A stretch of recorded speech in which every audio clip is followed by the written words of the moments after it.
Hello, my friend. I'm CharLee Simons, your host here on Do Not Talk, talking to the people I'm not supposed to talk about the things I'm not supposed to talk about two things you're never supposed to talk about: politics and religion. Everything you're not supposed to talk about, that's what I talk about on Do Not Talk. That's why it's called that. And thank you so much for tuning in. It's a very last minute show. I have a, friend out in Florida who's been very, very effective and working diligently on election integrity with somebody who's been on my show several times before named Steve Stern. Well, that's John Goodman. He's been on my show before. He's put some news out that has nobody knew about and then has turned around to be true more than once. So he said he's got some election integrity news. He's been working with a guy, the War Zone, I think it's called. Wayne Allen Root is his name. I'd love to have him on the show sometime. He seems like a cool dude. He's a conservative broadcaster and podcaster. And John Goodman's got some news, got some encouraging news, I think, for the election because we're in an election year now. The midterms are coming up in November. I hope you're registered to vote. If not, please get registered to vote at registertovote.ca.gov. That's registertovote.ca.gov. And get it done so you know when you go there, you're already going to be in the system. Of course, you won't have to show ID. At least not so far in California. It's pathetic. It's so ridiculous. There's so much election fraud in this state, which is why we're in the shape that we're in. But we have a Republican Party in the state of California that is. I'm a delegate. I'm actually a delegate. So I'm going to be at the convention coming up in just a few weeks. And I'm going to be voting on things that are brought before all of us to vote on as delegates of the California State Republican Party. There are things that have been, I've been very honest with you. I just did a show this morning with David Serpa. If you haven't watched it yet, go back and watch it at rumble.com/do not talk. Huge show. David Serpa names names. There's things going on in the California Republican Party that I've been sounding out about for several years now. And it's it's been kind of frustrating because sometimes I feel like a lone voice out in the wilderness shouting, "Look what's going on here. I'm on the inside. I see what's happening. I'm letting you know about it." Deaf ears, falling on deaf ears. Oh, well, that's my party. I'm sticking with it. Friend of mine named Minnie. I'm not going to.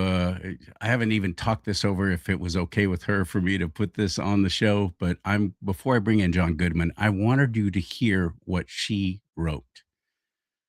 Again, I have not gotten permission from her about this, but I have a feeling she'll be okay with it. Let me bring it up on screen so you can see it too. And excuse that big purple blob thing there on the side. I have no idea how to get rid of that. But I wanted you to be able to see it at the same time. Okay, here we go.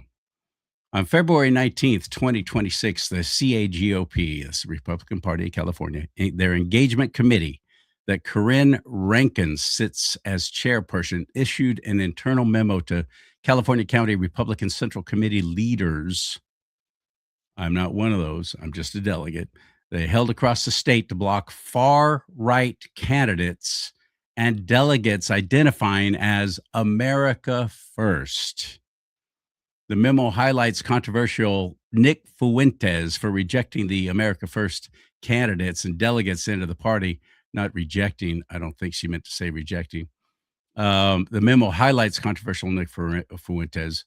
So they're saying rejecting, I got it, America First candidates and delegates into the party. But this is very disingenuous as the everyday Christian conservative is also labeled by these people in the California Republican Party as far-right Nazis and don't share in Fuentes' ideology for white nationalism. White nationalism is a fancier word for white supremacy and Nazis, basically. I don't believe that that's what Nick Fuentes is. I think he believes in America first. He believes in being proud of the nation that we have and proud. He has no problem saying, yeah, I'm a white guy. Everybody else can be proud of their race. Why can't I be proud of mine? Does that make him a Nazi? I don't see it. Maybe it does. Maybe you're seeing something I don't. Oh, wait. Continuing with this letter. At the most basic definition, because there are many, the traditional American conservative is someone who values established customs, social order, and authority, often emphasizing the importance of family, community, and moral principles.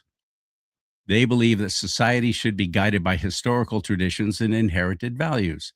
A Christian conservative encompasses traditional conservatism and additionally believes that the Bible is the inherent word of God and the ultimate authority on all matters of faith and practice.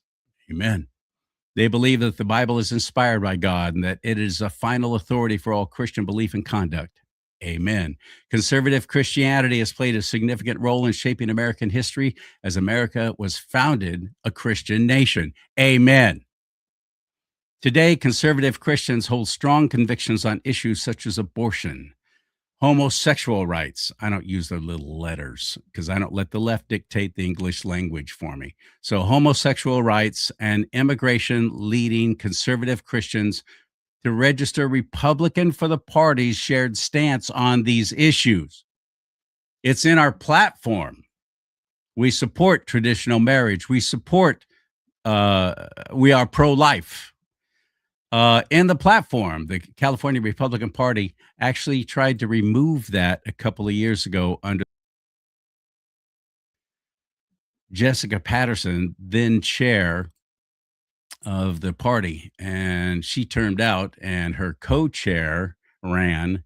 And I thought, there's no way that all my fellow delegates are going to be stupid enough after suffering through what Jessica Patterson did to our party while getting paid $250,000 to be chair of the California GOP, which used to be a volunteer position, by the way. She was getting $250,000. That didn't include all the travel expenses, all the meals comped, all the airfare, all the mileage, all the meals, all the rooms, all paid for. Nothing out of pocket. $250,000 just a base salary on something that used to be a volunteer position. You served the party for a reason because you believed in it. Now it's a paid position. Good job, California GOP. That was stupid. But yet you don't have enough money to even contribute to grassroots candidates. Well, they're not interested in grassroots candidates anymore. They don't want those in the party, as we're seeing in the California Republican, the race for governor, gubernatorial race that's happening this year. They're not interested in grassroots candidates. So anyway, Corinne Rankin ran to replace Jessica Patterson and won in a very questionable vote with all kinds of there things flashing up on the screen about suddenly 100 votes went away here, and suddenly there was some kind of emergency thing on the screen. There's something wrong with the voting system. They look like little TV remotes. That's how we vote, and that's not easily hacked. Anyway, Mike Morrell was running against her, and that's who I was rooting for. That's who I voted for, Mike Morrell, and so did so many of my fellow delegates, but yet he didn't win.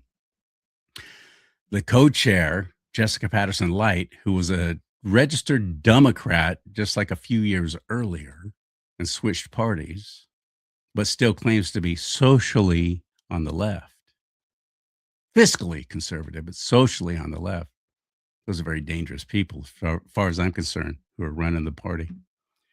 And anyway, Corinne Rankin won. So I just wanted to fill you in, bring you up to speed on that. She's now the chair of the California Republican Party. Okay, so continuing. Recently released memo from the CAGOP is in opposition of conservative Christian beliefs, whereas the memo reflects the Republican Party has taken an official stance against those opposing civil rights of gays, women, and racial minorities. No, you don't. You can have all the rights you want. You just can't have the privileges. You get the same rights as everybody else, but I don't want you to get special rights above everyone else, which is what's being pushed. If these sound similar to Democrat talking points, that is because they are. Civil rights are legal rights granted by the government. Natural law refers to inherent rights that are universal and not dependent on any laws. Natural law emphasizes fundamental human entitlements such as life and liberty, which cannot be taken away by any authority. Christian conservatives are pro life, pro nuclear family with a mother and a father for flourishing procreation and the nurturing of children under nature's law, God's law. On racial minorities, no person is born inherently racist. We are not each other's enemy. Both leading political parties of America use polarization to keep us divided. Amen, many. To understand where the current changes are coming from within the California Republican Party, I'm going to need you to take you back to last year when Corinne Rankin was elected the new CAGOP chair. I attended the CAGOP convention in Sacramento, and I was there as well. I'm reading what Minnie wrote here, though.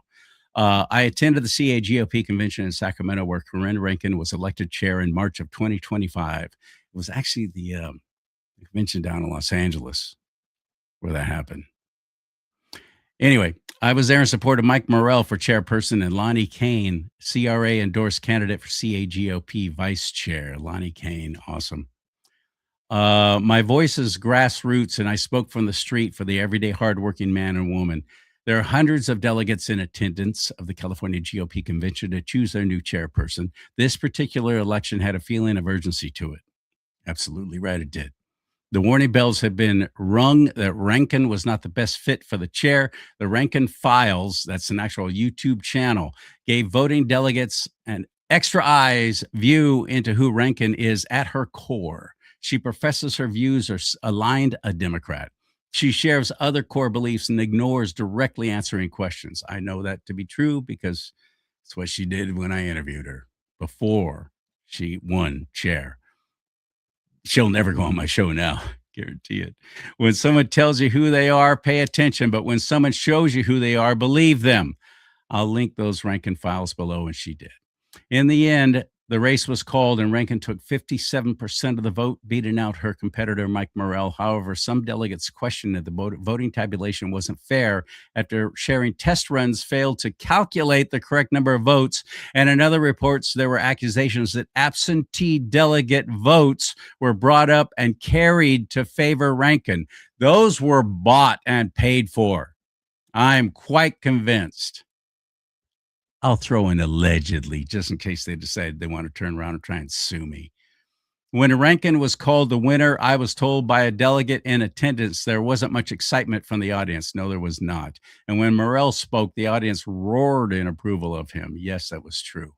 Melissa Snow, who I admire and respect, of the Snow Report, reported on the resolutions that failed during the convention, which were several key America First and law-abiding resolutions, and none of them passed. None of them. Keep in mind as you read these failed resolutions that the California Republican Party claims to have increased its own voter registration role and was pivotal in getting Trump elected.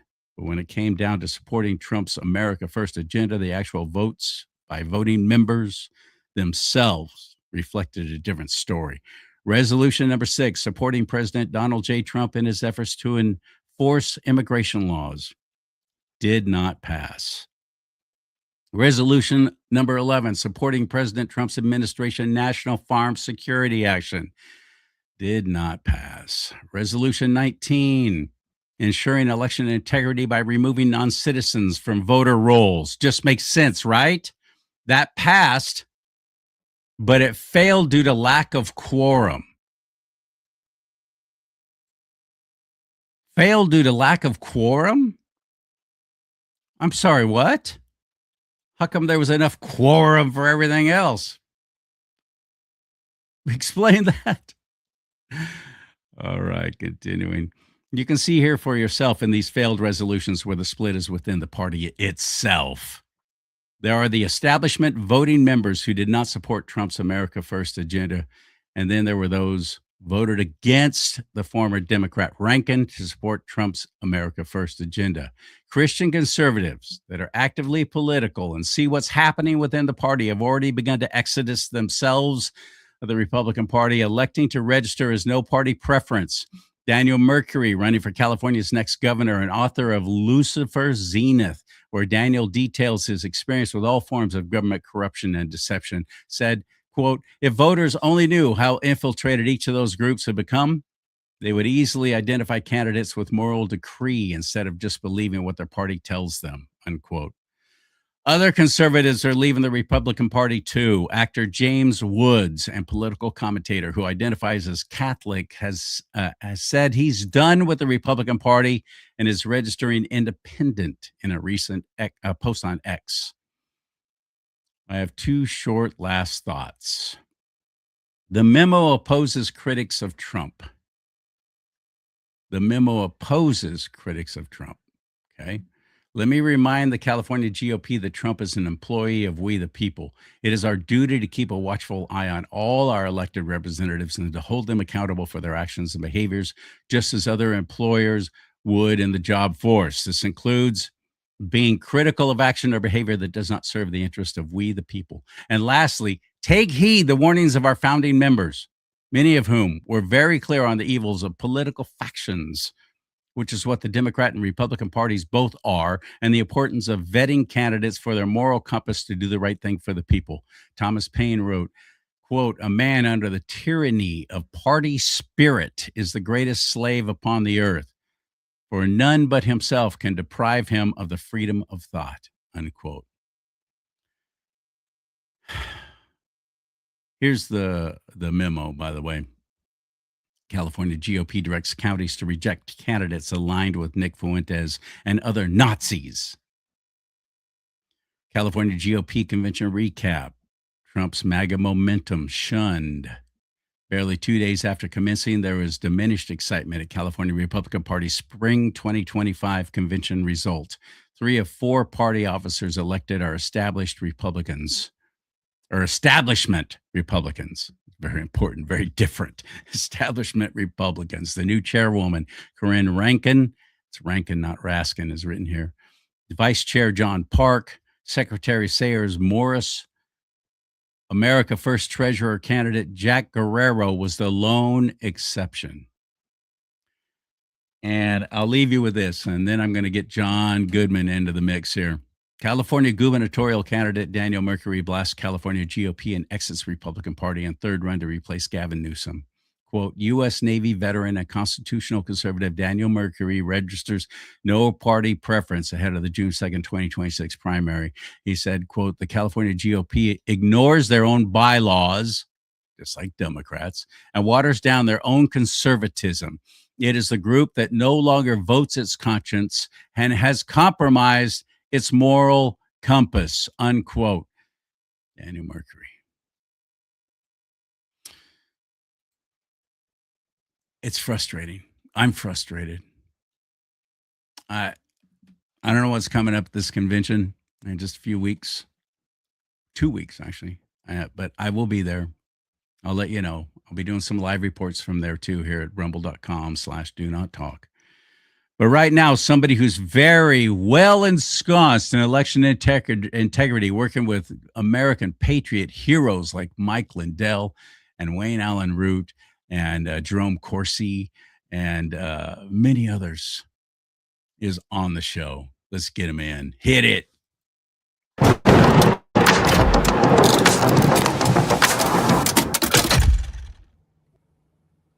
What's up, my brother from another mother? How are things on the far East Coast?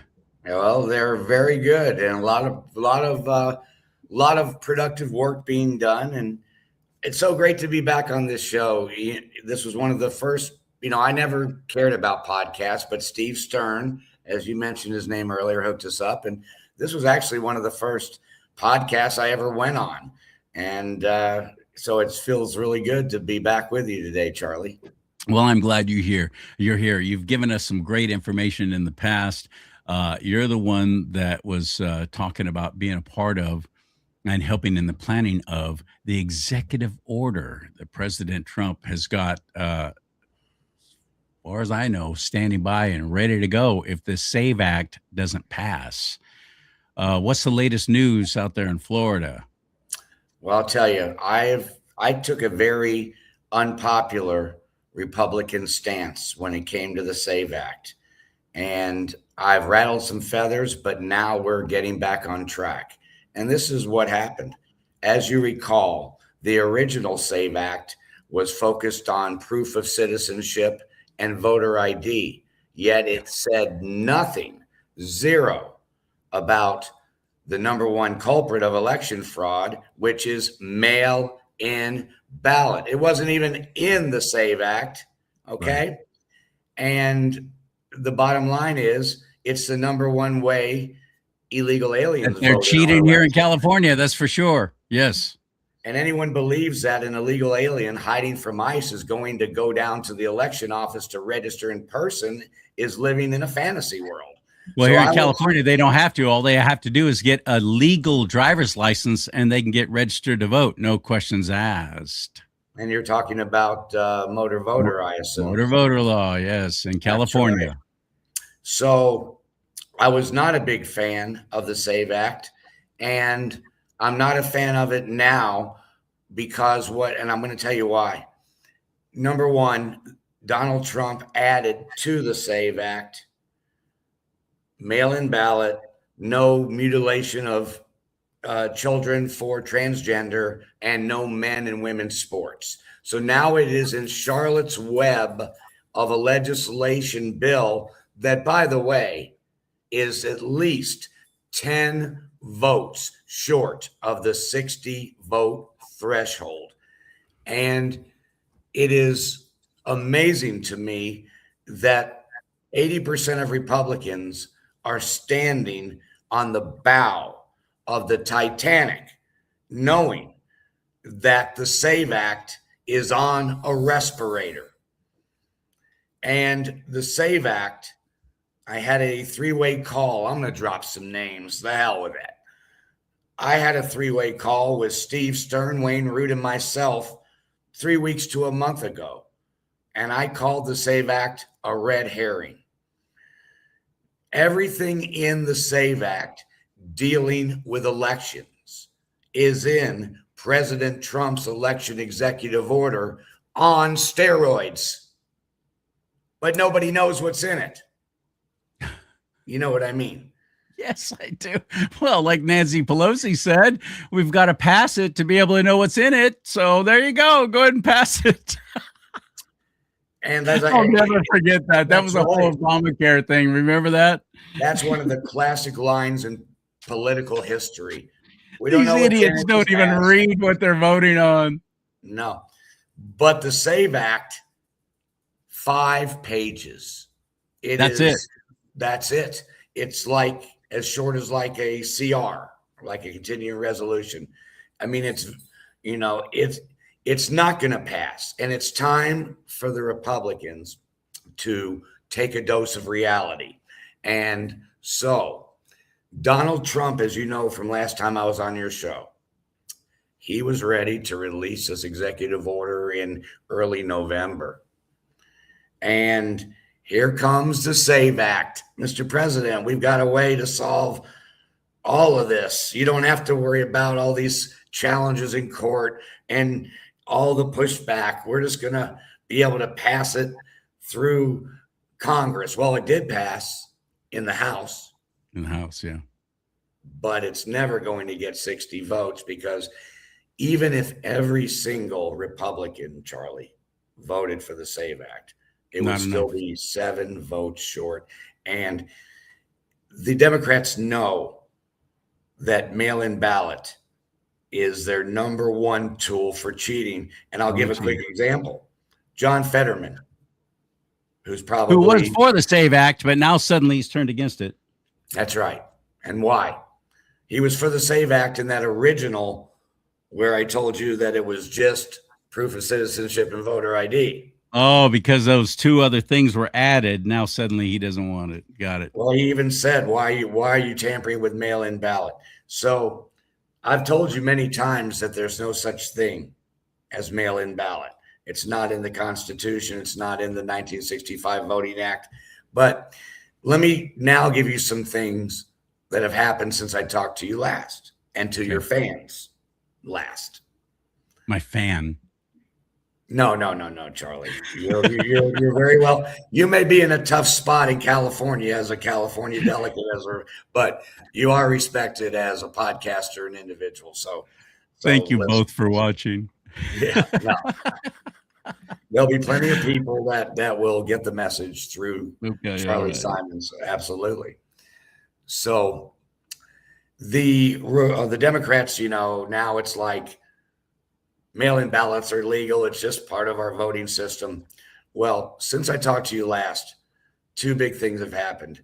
As you recall, I found some verbiage in the Constitution that shed some real doubts on the state's powers over elections, if you recall that. Mhm. It's gotten even better. And I met with Peter Tickton in his office in Deerfield Beach, Florida, face to face for 25 minutes. And so I will refer you to an interview April the 6th, 2020, as COVID just started to rage around, right? April 6th, 2020. This is Nancy Pelosi talking to CNBC. And the title of her interview is called Lawmakers Push for Vote by Mail in Response to Coronavirus Pandemic. They knew that there was no such thing as mail-in ballots. And in the interview, Nancy Pelosi says, quote, the country needs to move toward a vote by mail system to give citizens a safe way to cast their ballots while the coronavirus makes it too dangerous to congregate. So what ended up happening is Donald Trump signed a declaration giving the states power to open up. Everyone can vote by mail because of the pandemic. Joe Biden didn't switch it back. So the Democrats know it's illegal. Nancy Pelosi, right there, was begging President Trump to That's the same sign. Nancy Pelosi, by the way, who showed up to the Chinese New Year celebration, which is now called Lunar New Year, to try and include all Asians, in San Francisco. She was actually there at their big celebration all during the whole big COVID shutdown. She's wearing a mask, though, so it was safe. Maybe This they is can the pair same it woman with. who's saying we can't show up to vote in person, so we better all vote by mail. What a scam that was. I had I'm so sorry that President Trump approved that because, to my knowledge, it is unconstitutional and should have never even been allowed. But yet here it is still thriving in states like California. Well, that's where I'm going, Charlie. By the way, I'm going to prove before this show's over that Miss Rankin's uh, targeting of anyone that identifies as America First is illegal. I'm going to flat out prove it right now on your show, and maybe you take it back to the Republican delegates. I Okay. will.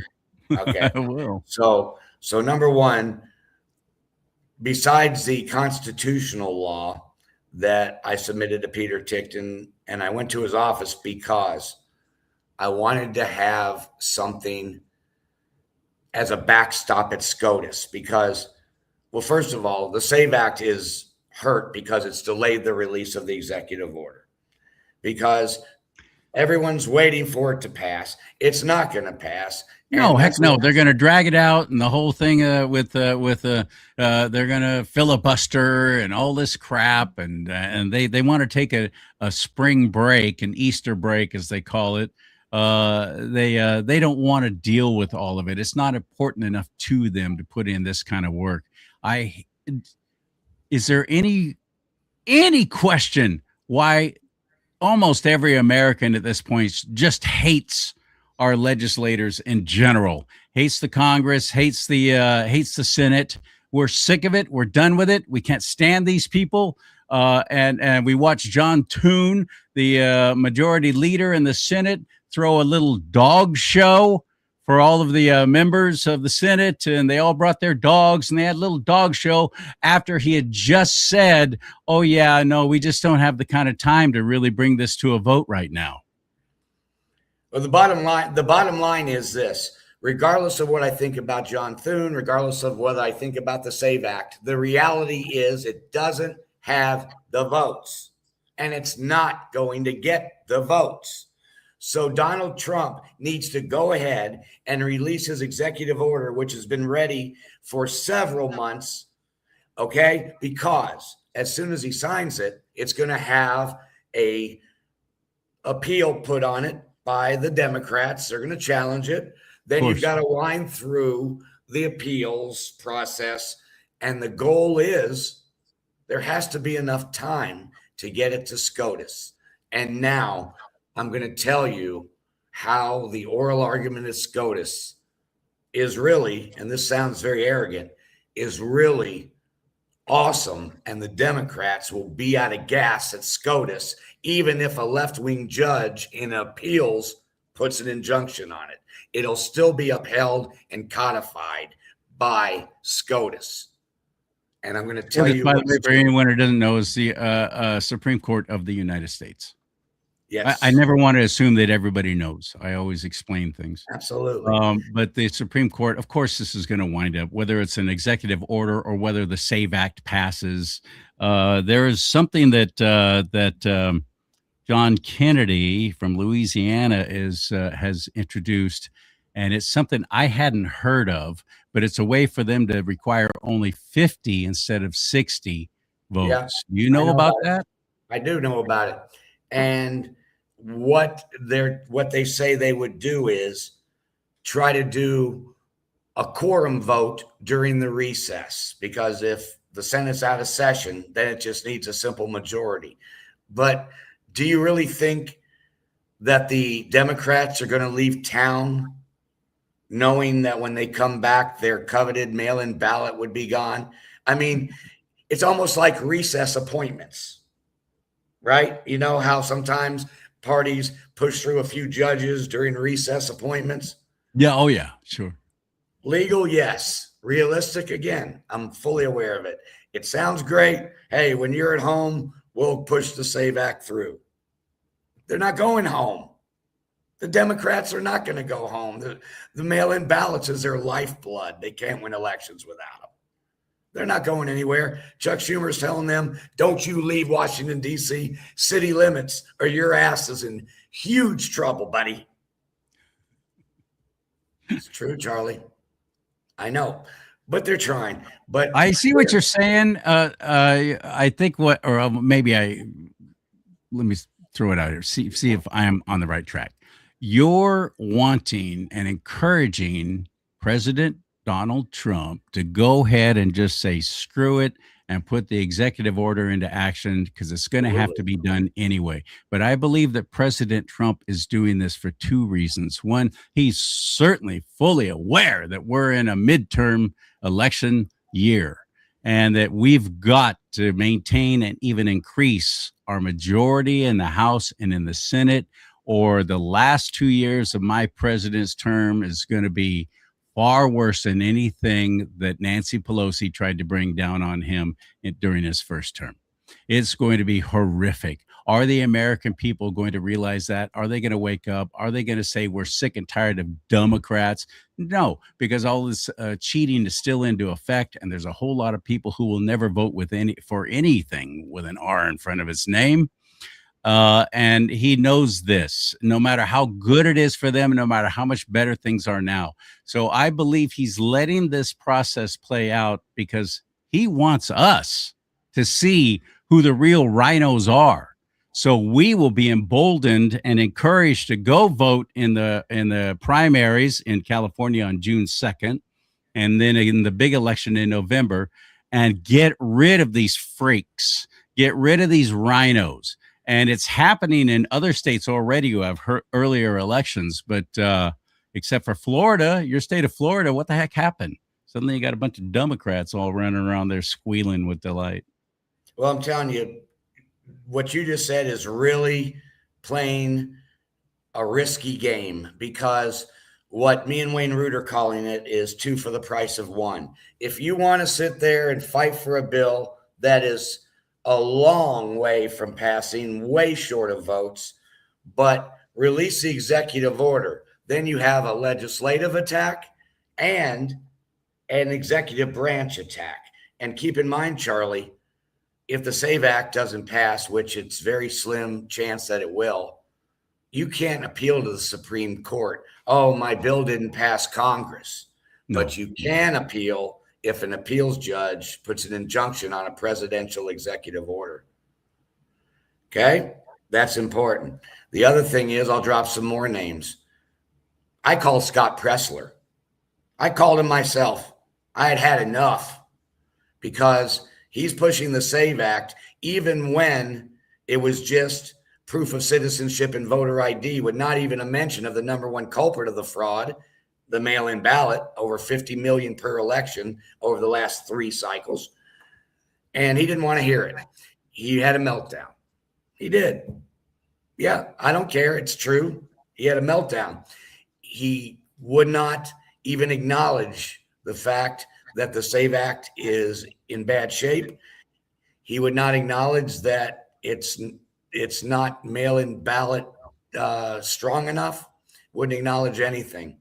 And if you notice and then I've been watching him, his posts now are dealing with the Department of Homeland Security, and he's running for city council or something in Beaver County, Pennsylvania.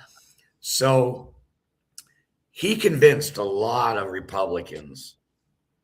I don't know what it is, whether it's that he goes to Capitol Hill in looking like a cowboy with jeans and hair down to his shoulders, and so Democrats want to look like, hey, everybody's got a voice, we'll talk to this guy.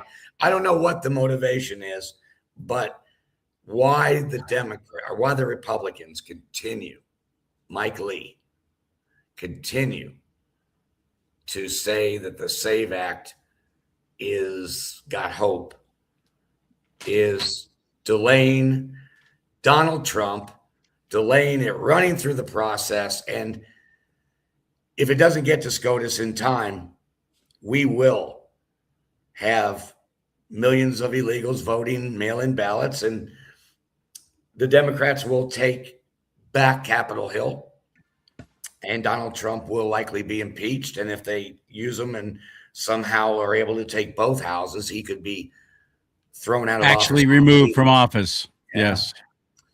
So I want to tell you the other reason why me and Wayne Root and some other national people, I'm not the national people, they're the national people. I found something else that is extraordinary. And if you found it, I'd call it extraordinary. I wanted to find something that gave that, if he released it and it got to the Supreme Court, something that was irrefutable, that the court could not rule against his EO, could not in a million years rule against it. So I started looking at every Supreme Court case from 1950 to this present. Is the stuff that John Goodman does that I love. He does stuff. He does what media people used to do, investigative journalists. That's what he does. Go ahead. I can't wait to hear this. Yeah, started with 1950, and I went through thousands of cases to find something that might help when Donald Trump's election EO, if it ever makes it to SCOTUS, if he'd ever get off the SAVE Act like everybody else, a dying Titanic, and release it. There's a decision over 30 years ago from the Supreme Court, and I will tell you right now, it's from 1995, and it's called Term Limits v. Thornton. And everyone listen very closely to this, because the powers to be are extremely happy to have this. This is going to blow everybody away right here. 1995, Term Limits versus Thornton. It was a case out of Arkansas where an incumbent was gearing up to run for re-election, and the Arkansas legislature, without a vote or without on any ballot, just instituted term limits. Said you can't run. Just on their own, their little Never took it to a vote or anything. Nothing. This is what we're doing. Okay. Gotcha. And it went to the Supreme Court. And as you know, the Democrats say that they can do mail-in ballots for all and do all this crazy stuff that's not in our voting laws because the Constitution says that states determine the time, place, and manner of elections. I'm not sure Oh, what that's the key word, manner. which Got it. is called the Elections Clause. Yeah. Article 1, Section 4, the Elections Clause states control elections, time, place, and manner. I'm not sure what manner means, but this is what the Supreme Court in 1995 said, because this was a case about candidates and term limits and elections, and their decision morphed into this. And I'm going to read it, quote, and it's just, I'm going to read the couple paragraphs. I'm not reading the 29 pages of the written decision. All right. All right. Okay. Thank you. We all thank you. They said the states cannot go beyond protection of the integrity and regularity of the election process and instead operate to disadvantage a particular class of candidates or negate the need for a general election.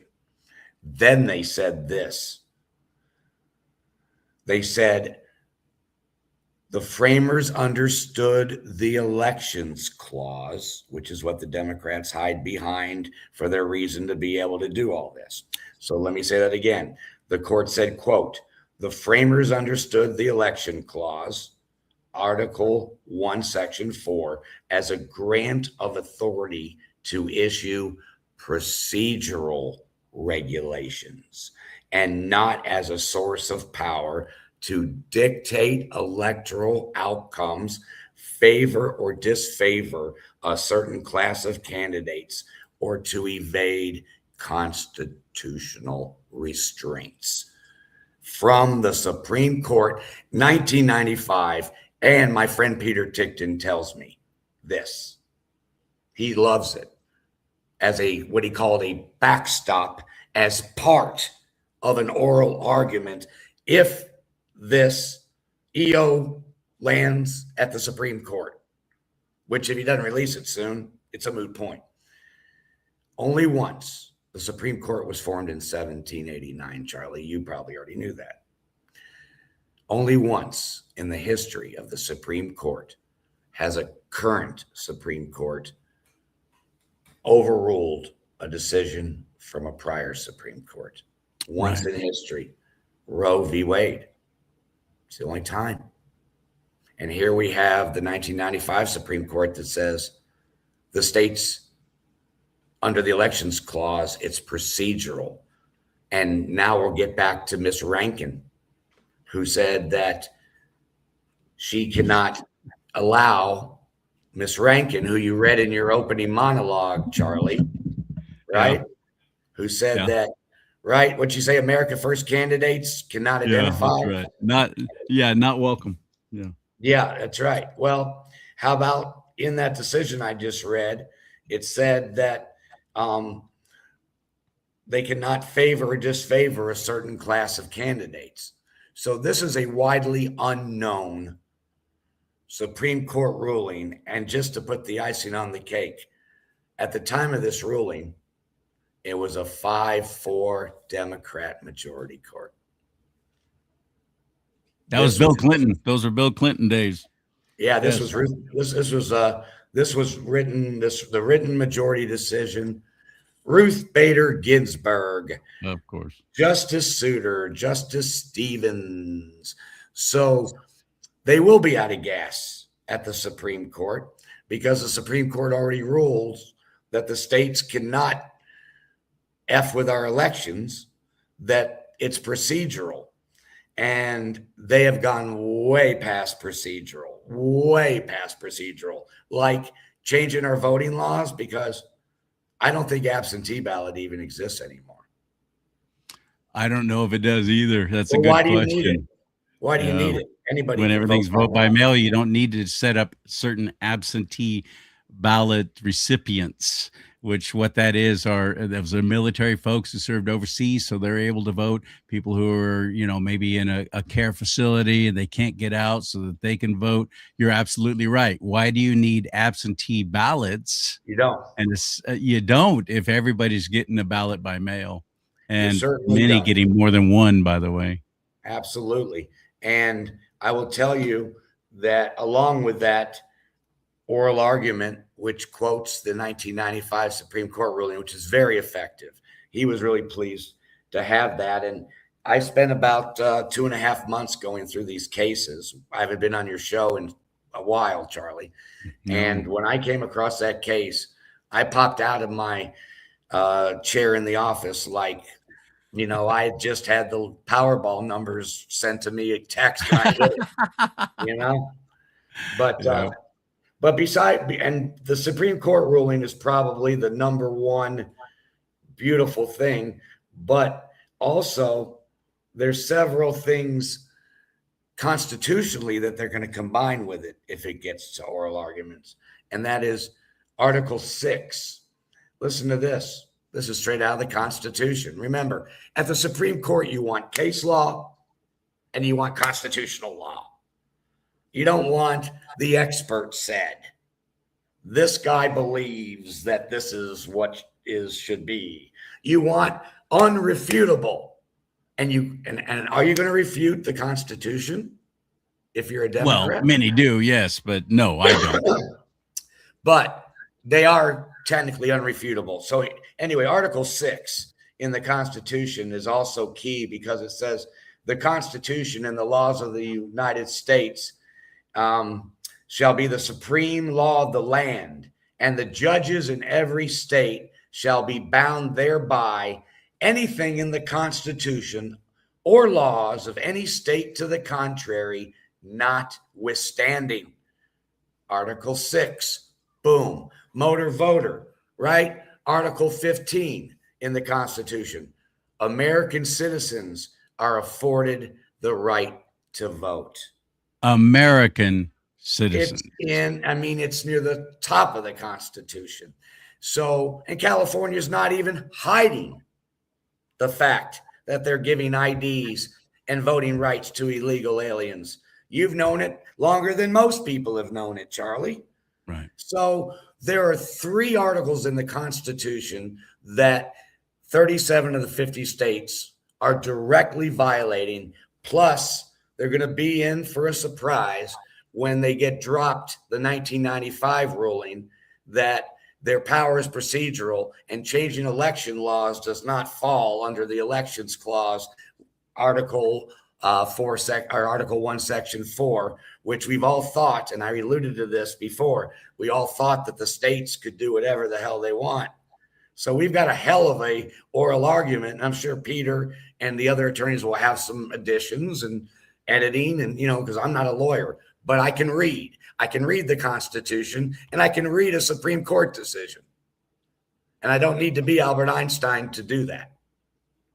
If anybody is questioning the importance and how vitally important it is, not only to our present, but our future, that President Donald Trump is in that office, think about where we would be if it were President Kamala Harris right now. Would any of this be happening? Would any of this be exposed? Most certainly not. They were railroading this nation into a one world government, a new world order. And especially with California, you bring down California, you can bring down the rest of the nation. Total collapse, as Hillary Clinton, the wicked witch of the wherever she's from now, once said, you have to break a few eggs to make an omelet. They were absolutely willing to burn this entire nation down and rule over the ashes, because it's all part of the whole depopulation, one world government, new world order. President Trump has stood against that. He's gone after the cabal. He's gone after the deep state in ways that it would have never happened if he were not in office. The last thing I'm ever going to do is criticize President Trump for not using just the right language or anything else right now, because I am so grateful that he is there. Thank you, Lord, for this opportunity. Thank you very much. Please protect and pray for the president. Please pray for his protection. Pray for the protection of his family, of his cabinet, his administration. Can you imagine the attacks that they're going after, the plots against them, the ways to destroy him, dismantle him, take him down, even kill him? Can you Yeah, imagine the people who want to see him go away? It is extremely wicked, and we're fighting against spiritual forces. We've got to be praying. We've got to get with the Lord, our creator. We got to be praying through Christ Jesus. If you don't believe in my Lord and Savior Christ Jesus, I hope you'll reconsider that because I care about you. But if you don't, just pray. Pray to the creator for protection of President Trump. I can only imagine what it must be like for him every day and who wants to ruin him and destroy him. I am praying that he releases the executive order soon because the executive order, as I've explained, will hold up. But the time frame is the biggest concern because And we need it now. We got to be moving. We're only a couple of months away from the primaries. Look, you know that an appeals, a left-wing radical judge that puts an injunction on it, Of course. he's going to sit on it before issuing the ruling as long as legally possible because They're the trying to Democrats wait are us trying out. to run out the clock. That's You're what's going right. on, CharLee. They're trying to I'm run out the absolute. clock. You know what? I was thinking, well, let this play out and John Toon will do the right thing and it's all going to happen and they'll pass the SAVE Act and all will be right and good in the world. But no, But I'm now, starting to realize right, you're right. right. You know, You're right. when Donald Trump initially held off, when the SAVE Act first came out to wait and see how it went, mail-in ballots weren't even in it. So then he added it, or he made them add it. And then he waited a little longer. And it got even less support because the Democrats are never going to vote for their own family member. Despite the fact that their own constituents, their own voters want it. Yeah. That's the most appalling thing to me, with an overwhelming majority of all party lines thinking, yes, we should have voter ID. That just makes sense. Even on the far left. Again, it makes sense, but that's not how illegal aliens vote. They vote by mail. Yeah, they vote by mail. Yeah, you're absolutely right. You know, CharLee, so he's got to release that to give it time to wind through the judicial system, in time to get to SCOTUS. And then even after it's upheld at the Supreme Court, you know, I told you he's going to be putting some cameras in voting state. It's just not an overnight process, and I'm getting very concerned. And the biggest concern of mine is that, and this is going to be a strong statement, we talk about the Democrats having Trump derangement syndrome. For whatever reason, and I'm a loyal Republican, the Republicans seem to have SAVE Act syndrome. And maybe it's a ceremonial thing, you know, these are two root things and there's no reason why it shouldn't pass. But the reality is it's not. And the reality is that although voter registration, proof of citizenship, and voter ID are important, that's not the number one culprit of cheating. There'll always be cheating in our elections, but it used to be in the thousands, not the millions. And so the oral argument is strong as rock, but Donald Trump, there's no reason to wait anymore. Surely, as you said, he knows it's 10 votes short. And I don't know if your fans and viewers who are all over the place saw the new amendment that Lisa Murkowski just tried to slap onto the SAVE Act, making it okay if you're an illegal alien 55 or older, you don't have to prove your citizenship or show voter ID. And that's a Republican. So I would say the two-prong approach is the way to go. The SAVE Act is on a respirator at Memorial Hospital, and the executive order needs to come out, CharLee. And if the people that support the SAVE Act could see what's in the executive order, they'd be happy. No, it doesn't have men and women's sports in it. No, it doesn't have no mutilation for children for transgender. No, it doesn't have that. But as far as elections, the people that are on the sinking Titanic Save Act would be happy with the executive order. It needs to be We've got to released. do it now. This is imperative. We're I in hope an you'll help election message year. that, CharLee. It's been ready. Then the Save Act ended up being a big red herring. I hate to say it. And I wish it had passed and it was all lovey-dove kumbaya. But the Republicans better get a dose of reality. It's not passing, and the time is running, and the Democrats are more than happy to debate the SAVE Act until the end of time, because as long as they can preserve mail-in ballot, they are good shape. All they have to do is stall it long enough to get through this midterm. That's what they're counting on, to get through this midterm election year. All they have to do is stall it long enough to where they still have all their voting, cheating crap in place. And then they can attack if we can't get a majority in the House and the Senate. Yep, it's absolutely right. They're running out the clock, and I hate to say it, they're doing a pretty damn good job of it at the moment. And the Republicans are not helping themselves at the moment. That's for sure. And look, I did have that tense conversation with Scott Pressler. He does have a lot of followers. He's an influencer, but he is sending his message to the road to nowhere, because it's time to finally say, we gave the SAVE Act. I pushed it. I tried. I this, I that. But now we have to get behind the executive order from President Trump, because we just don't have the votes. I mean, if you really are an American patriot, at some point you have to look at the reality, because we're on a path right now where mail-in ballots are going to ruin this country in November. And I will add this. There are about 20 million more illegal aliens in this country now than there were in 2020 because of Joe Biden.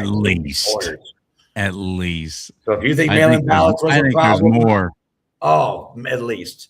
So if you think mail-in ballots was a problem in 2020, one might say you ain't seen nothing yet. I have a friend in Kentucky.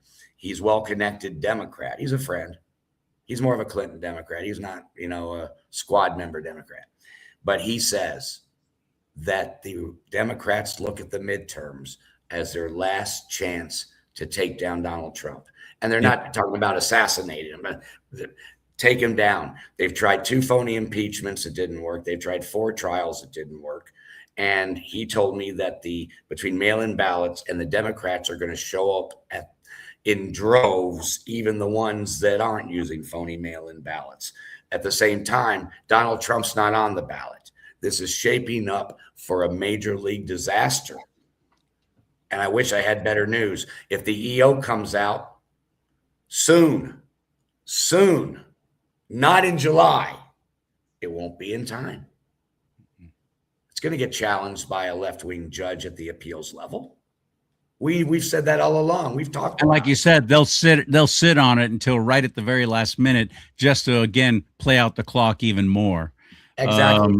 Yeah, they want these midterms to be free and easy for them to continue their cheating. It is imperative for them, because they know if President Trump is able to follow through on all the things he's working on right now, cleaning up the Fed, getting rid of the Fed, actually getting us a monetary system based on real value and things of value, and so on and so forth. They know that if President Trump is able to do all the things that he wants to do and has said he's going to do, if we get behind him and stay behind him, they know they're done.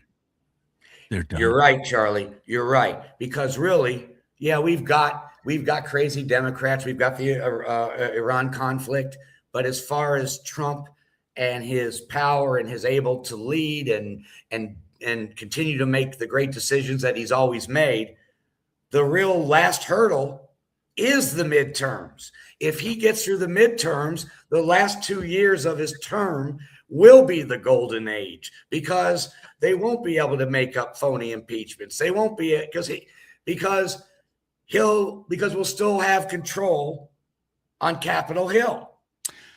And because of this, what we're seeing right here, I hope it's dawning on you why it's so important for the Democrat Party and the left. They're Marxists, they're radical communists, they're freaking communists.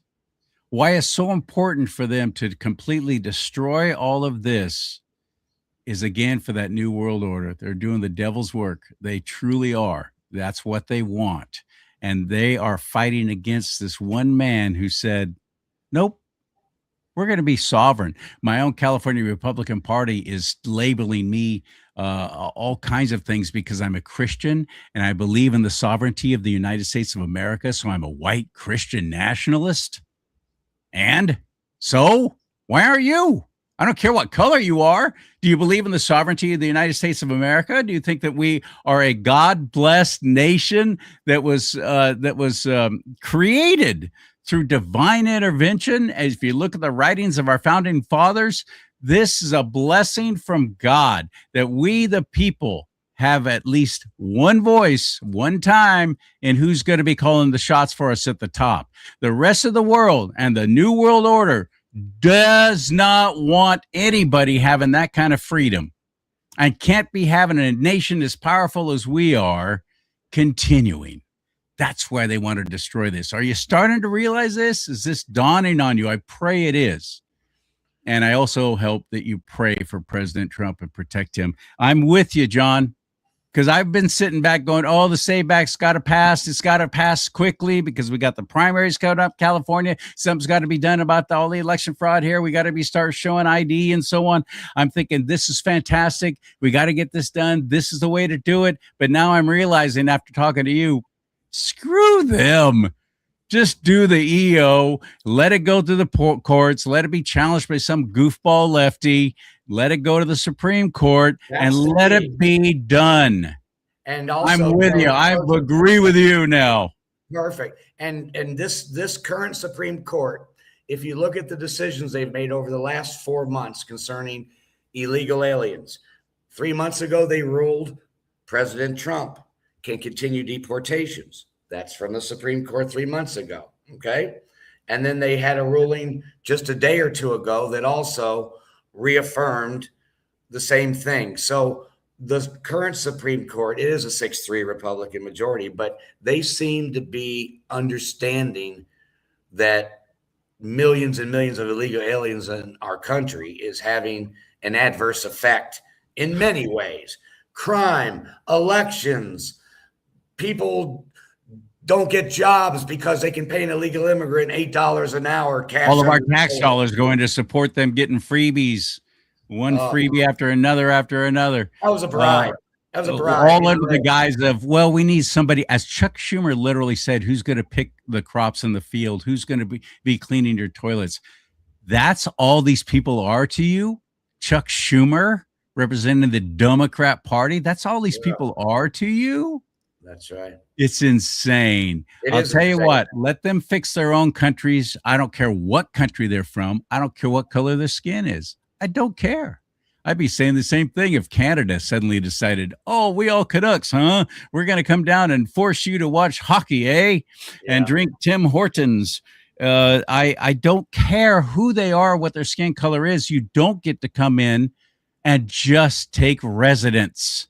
Nope. Just like the country you come from, I, as a white Christian nationalist, couldn't even go to your country and decide, you know what? I like it here. I'm going to stay. Oh, while we're at it, why don't you give me a bunch of free stuff? Oh, and you know what? I'd like a legal driver's license to drive as an illegal in your country. All the things are so ridiculous. And if we actually gave a little critical thought to this, instead of reacting to every time we're called a racist, and oh, no, I'm not. I have a black friend. Again, I don't care what color somebody is who's coming across the border illegally. They came across the border illegally. That's all I care about. Oh, would you deport these great people who've been here all these years and doing the work and so on and so forth? Yes. Yes, I would. The same way their own country would if it were the other way around. Yes, get out, self-deport. They're offering how many thousands of dollars to people who are willing to self-deport now? Right. Yeah. We'll pay They've you to go raised back it. to your own They've country. raised it. Yeah. They've raised it. That's right. And if you self-deport, then it puts you in a better spot to come back legally after 24 months. If you admit that what you did was wrong, you not only get paid to go back, but you have a better path to come back and do it the right way. Yeah. Now, are we making it too tough for people to come in and take up residency and become legal citizens of the United States of America? Everyone says yes. Do you even know? Do you know what process everyone else has to go through? I know I can speak from experience. This will make the show another 45 minutes long if I start telling you about what happened with me in Canada. So just suffice it to say, I know what I'm talking about. There is a right way to come in the United States. There's a right way, and it is a difficult way, and it can be expensive. It should be. And it should be difficult. Exactly. CharLee, what happens if I went over to France and my visa was expired? For 6 months. You got a visitor's visa. Yeah. 6 months. And I was illegal in France, and I decided I was going to go to French President Macron and say, I like it here. I want to live on croissants. And I want to vote in your elections too. The rest of my life. Oh, yeah. And I want to vote in your elections. Yeah, that's right. How well would that go over? Out of here, buddy. Come on. They have me on the next flight out. Absolutely right. You're a kick, man. And thank you for talking with us. Thank you for telling us all the stuff that's going on with this executive order. And I completely agree with you now. President Trump, please ask your fans and followers. Just pull the trigger. Yeah. Please ask your fans and followers to message President Trump or their Republican representative that, we need that EO released because it's going to be challenged. There has to be time before the midterms to codify it at SCOTUS. Got a great SCOTUS oral argument, but if it doesn't get there, it's all for naught. Mail-in ballots in play. And then there's not going to be another president with the balls to do all this after Donald Trump leaves office. If we don't fix it now. Kamala Harris, I do believe, probably has a pair. But she would have never done any of this because it's not in their best interest. They're not interested in one bit in fixing the elections here. They're interested in their new world order and their one-world government. I'm completely convinced of that. Not fixed now. We could have rigged elections for decades to come. Oh, yeah. I mean, it's got to be now. This is a moment in time, just 6-7 months before the midterms. This is a moment in time, and we need that EO. The SAVE Act was a good idea. We need Plan B because SAVE Act Plan A is in intensive care. I sometimes forget to open the chat room. This time I did though. Yeah. And I love this. Linda Falseman. I'm going to show what you just wrote on here. EO, oi, oi, oi. Is that now, right? Yeah, exactly. And Linda's right. Linda's right. All right, my friend. Thank you, man. It's great seeing you again, John Goodman. Enjoy life in the actual real United States of America. If you ever get out here to the People's Republic of Communist China, look me up and I'll do what I can to scrape some money. I'll get some quarters out of the couch and we'll have lunch somewhere for $18 for a value menu at McDonald's. We'll do it. We always keep in touch, CharLee. We'll keep in touch. Okay, buddy. All right. I'll talk to you later, my man. Okay, have fun. All right. Thank you. Oh, by the way, where do we find you? How do we follow along with what you're doing? Yeah. I switched over to Getter, and the reason I did is because at this point of where we are with the midterms coming, my messaging can be the most effective on Getter. So if anyone is on Getter, that's spelled GETTR, and it'll be at John Good 1965 at JOHNGOOD 1965 Getter, and you'll get all this and push your people. We need that EO because we need that EO. I don't know. I explained it pretty well. Oi, oi, oi. Yeah, I love that. Linda, I love that. I love that. Yeah, man. I'll talk to you later. I need to get over on Getter too. I do. YouTube's giving me 2 strikes, one more, and I'm out. This show may do it. Who knows? I've already had Facebook delete all of my pages, no longer on Instagram. Meta, which is supposed to be kinder and gentler towards conservatives. What a freaking lie. What a complete putrid lie that was. The censorship that's going on right now during President Trump's reign is worse than ever. And it's all AI. AI is taking everything down, deleting people. That's why everybody's jumping over to Rumble. And like John did over to Getter, I need to get on Getter as well. So go to rumble.com/do not talk. If you don't have a Rumble account yet, forget YouTube. Screw YouTube. Go to Rumble. It's the same thing, only it's friendly towards we conservatives. Why would you not be there? Rumble.com/do not talk is where you'll find my channel on there. And go to my website, please. Buy some products like this awesome mug. Let's talk about politics and religion. It's a big old 15-ounce coffee mug, too. And of course, it's red. I will stay a Republican. I'm not going to even entertain any talk about splitting away from the party. Nope. That will guarantee we'll never win another election. Ross Perot comes to mind. Anybody remember that? And all the Republicans were going, well, I like this guy, and the party's not talking to him, and we're going to get behind whatever dreaded. I am not going to leave the Republican Party as long as in their platform they are pro-marriage, pro-traditional marriage, and pro-life. Because I vote with biblical values in mind. So I'm not going to leave the Republican Party. I don't want you to think that. All the stuff I read earlier in that letter from Mimi, which God bless you for that, Mimi. That was fantastic. And people like John Goodman. I've had so many conservatives, including, who was I talking to just the other day? They were saying, oh, we're leaving the Republican Party and we're going to do this, we're going to do that. And I'm going, no, please don't. Please don't. Instead, fight for our party, at least in California. I don't know about what state you're in, but in California, fight against this. Start paying attention, get registered to vote, show up for the midterms and the primaries. Please. I'm not going to quit. But ultimately, God is in control. May God bless you. May God bless America. But most importantly, America bless God.